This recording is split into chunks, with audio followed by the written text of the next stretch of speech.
జిల్లా నందిగామ మండలం నందిగామ గ్రామం శ్రీ రామలింగేశ్వర స్వామి వారి దేవస్థానం అత్యంత ప్రాచీనమైనటువంటిది. స్వామివారు అనాది కాలంలో వేలాది సంవత్సరాల కిందటే స్వామివారు స్వయంభూ అయి పూజలు అందుకుంటున్నట్టుగా మనకి శిలాశాసనాల ద్వారా తెలుస్తోంది.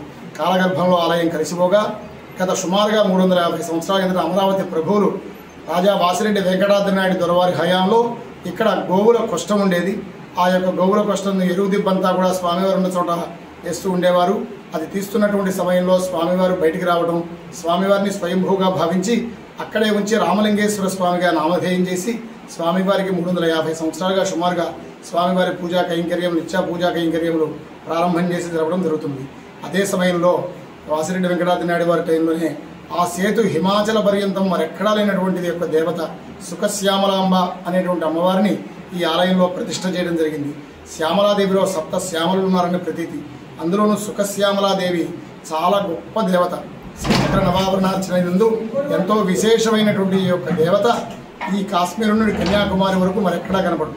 ఎంతటి అనుష్ఠాన పరులైనా కూడా జపం చేసుకుని అమ్మవారిని పూజించడమే తప్ప యంత్రస్థాపన చేసి స్వామివారిని అమ్మవారిని పూజించినటువంటి వాళ్ళు ఎవరు లేరు.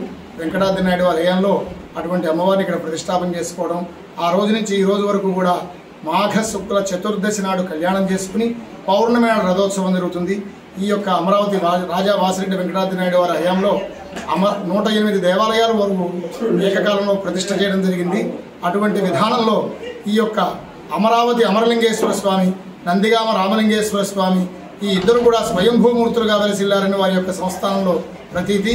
అందువల్ల రాజావారు 2 చోట్ల ఉండి చేసుకోవాలనేటువంటి భావంతో ఆనాడు పౌర్ణమి ముందు వచ్చే చతుర్దశి నాడు నందిగామలోను, అమావాస్య ముందు వచ్చేటువంటి చతుర్దశి నాడు అమరావతిలోను కళ్యాణం జరుపుతూ ఉండేవారని చెప్పని పెద్దల వాక్యం. అటువంటి విధానంగా ఆ రోజు నుంచి ఈ రోజు వరకు కూడా పాంచాహ్నిక విధంగా అత్యంత ప్రశస్తంగా కారణాగమోక్త ప్రకారంగా స్వామివారి పాంచాహ్నిక కళ్యాణ మహోత్సవాలు మాఘ శుక్ల దశమి నుంచి ప్రారంభమయ్యి శుద్ధ బహుళ విధియ వరకు కూడా పౌళింపు సేవలతో కార్యక్రమాలు పూర్తవుతాయి. అటువంటి రామలింగేశ్వర స్వామి వారి కళ్యాణం శ్రీశైల దేవస్థానంలో ఏ విధానంగా జరుగుతోందో అదే విధానంగా ఈ నందిగామ దేవాలయంలో కూడా కళ్యాణ మహోత్సవం జరగబడుతోంది. చాలామంది భక్తులకి శివ కళ్యాణము అంటే అన్ని చోట్ల శివ కళ్యాణం జరుగుతుంది అనుకుంటారు. కానీ ఇక్కడ జరిగేటువంటి ఆగమం ప్రత్యేకమైనటువంటి ఆగమంతో అత్యంత ప్రశస్తంగా జరపబడుతోంది. స్వామివారి స్వయంభువు అమ్మవారు భక్తుల వాళ్ళ కుంగు బంగారం వల్ల ఈ యొక్క నందిగామ రామలింగేశ్వర స్వామి వారి క్షేత్రంలో విరాజిల్లుతున్నారు.